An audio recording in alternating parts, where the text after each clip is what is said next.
अरे अच्छी चीज से क्यों मोक्ष ले रहे हो? क्यों? अब क्या करना है तो? क्यों अच्छी चीज से मोक्ष लेते हैं? भगवान की भक्ति कर ली अच्छी तरह से। हाँ तो फिर करनी है जो। तो उससे क्या होगा? यहाँ आए ना तो यहाँ भक्ति का सुनते हैं। हाँ। भक्ति का ज्ञान। हाँ। फिर मोक्ष प्राप्त करने के लिए। क्यों मोक्ष चाहते हो?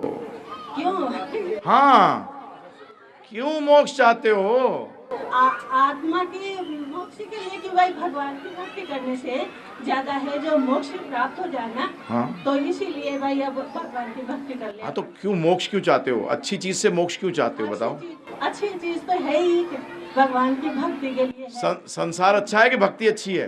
भक्ति अच्छी है, भक्ति कर तो उसका संसार अच्छा नहीं है? संसार में रहकर क्या करना है? हाँ उसका मतलब संसार दुखी जगह है। जब भी आप सब लोग मुक्ति क्यों चाहते हो? भाई भगवान की भक्ति कर रहे हैं। हाँ भक्ति करके मुक्ति चाहते हैं। हाँ तो मुक्ति कहाँ जाओगे? मुक्ति चाहकर कहाँ जाओगे? भगवान के चरणों। हाँ क्यों जाना चाहते हो? संसार में क्यों रहना चाहते?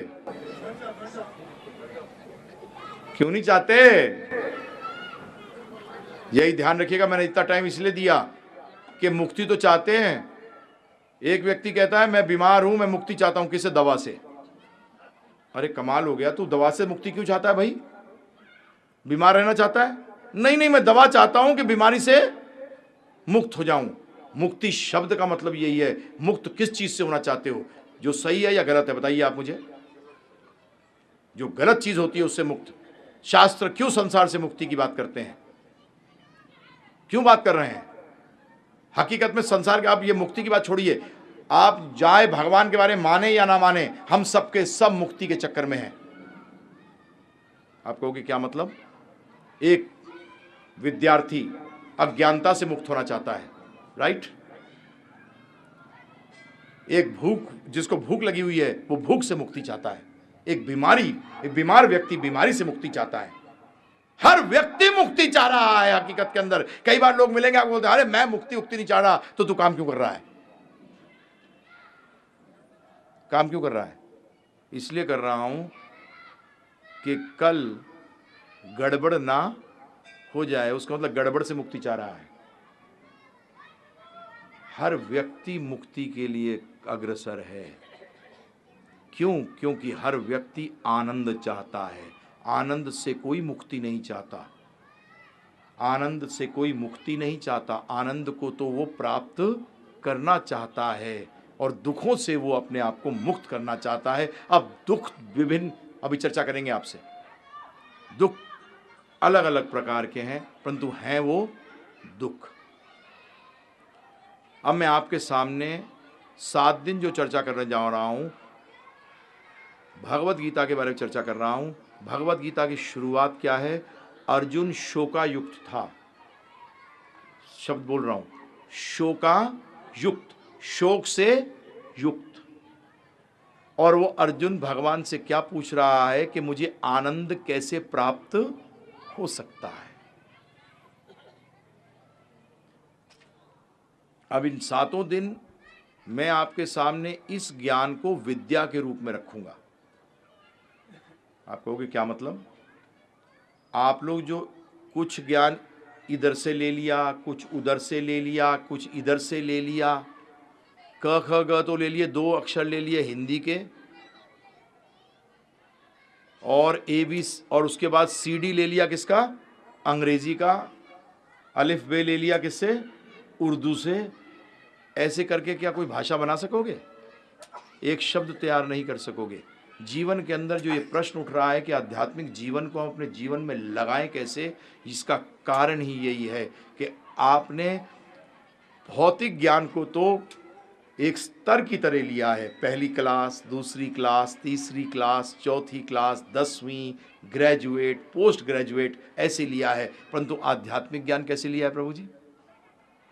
या तो खुद पढ़कर तो आज तक कोई व्यक्ति पहली क्लास भी पास नहीं कर सकता।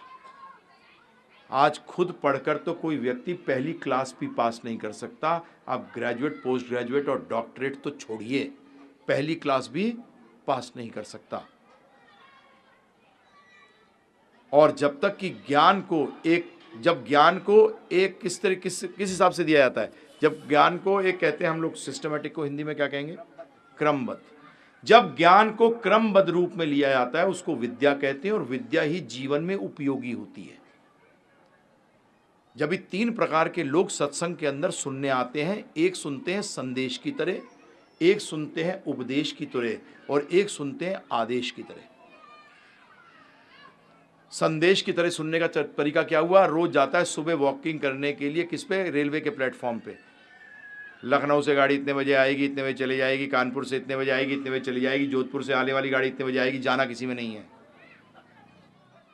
जाना किसी में नहीं है, सुनने आया है, उसको कहते हैं संदेश के रूप में। तो यहां भी सत्संगों में भी लोग आते हैं, देखते हैं क्या बक रहा है, बोल नहीं रहा क्या,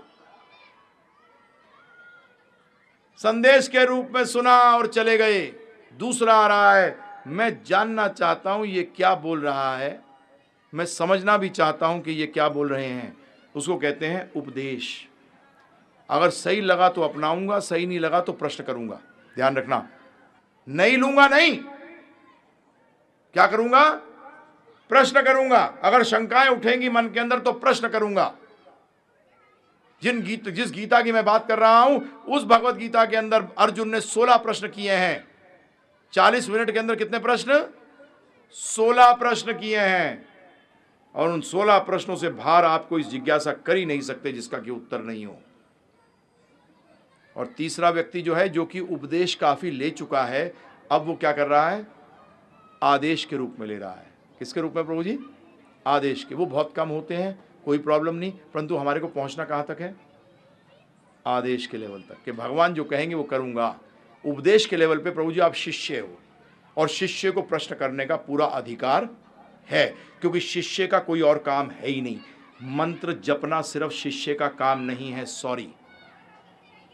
शिष्य का मतलब है जो कि ज्ञान को हासिल करता है, और गुरु का मतलब यह है जो भारी है किससे? ज्ञान से, जो कि अपने शिष्य की शंकाओं का समाधान कर सके, वो ही गुरु है। ये हम लोग जो समझते दीक्षा दे दी, मंत्र ले लिया, कभी बात करूंगा अभी इस पे।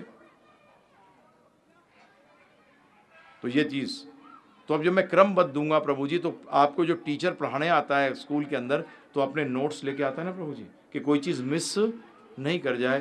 तो आपकी जानकारी के लिए मैं भी इसीलिए नोट्स बना के लाता हूँ कि मैं आपको कुछ बताऊँ तो मिस ना हो जाए, क्योंकि क्या पता फिर चांस मिले या ना मिले। हाँ प्रभु जी, जीवन का क्या पता प्रभु जी, बताइए आप मुझे।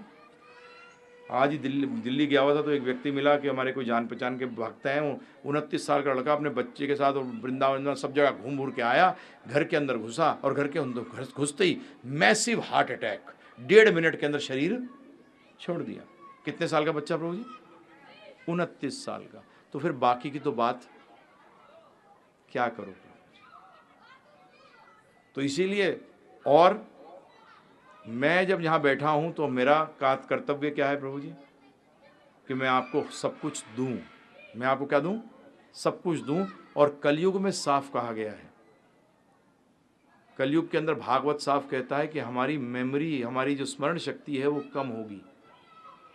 जब भी व्यास देव जी ने भी, वेद व्यास जी ने सारे वैदिक ज्ञान को क्या कर दिया? लिपिबद्ध। लिपिबद्ध क्यों किया प्रभु जी? पहले लिपिबद्ध नहीं था, पहले लोगों की स्मरण शक्ति इतनी थी कि एक बार सुन लिया कभी भूलते नहीं थे। हम 50 बार सुनकर भी उसको भूल जाते हैं, इसीलिए लिपिबद्ध किया था। तो मैं भी आपके समक्ष नोट्स बना के आया हूं, तो मैं आपसे भी अनुरोध करूंगा कि इसको ध्यानपूर्वक एक बार सुने। तो अब सुनने का मतलब, क्योंकि सत्संग की बात हुई है, तो मैं 2 चीज़ें पहले क्लियर करना चाहता हूं कि सत्संग का मतलब क्या है और सुनने का मतलब क्या है। परंतु सत्संग का अभी बात नहीं करूंगा, सुनने की बात करूंगा सिर्फ, कि सुनने का मतलब क्या है। आपको सुनने का मतलब सुनना नहीं, सुनने का मतलब, ध्यान रखिएगा, ध्यानपूर्वक सुनिएगा इसको। आप एक व्यक्ति को जिसका नाम कालू है, उसको बोलते हो, ए कालू 1 गिलास पानी लेके आ, और वो वहीं खड़ा रहता है। फिर आप दोबारा कहोगे, कालू पानी लेके आ, फिर नहीं हिलता। तीसरी बार क्या कहोगे? बताइए ना। बहरा है क्या? उसका मतलब सुना नहीं क्या? उसका मतलब अगर सुनोगे तो करोगे। उसका मतलब क्या हुआ? अगर सुना है तो करोगे, और अगर नहीं करोगे तो उसका मतलब सुना नहीं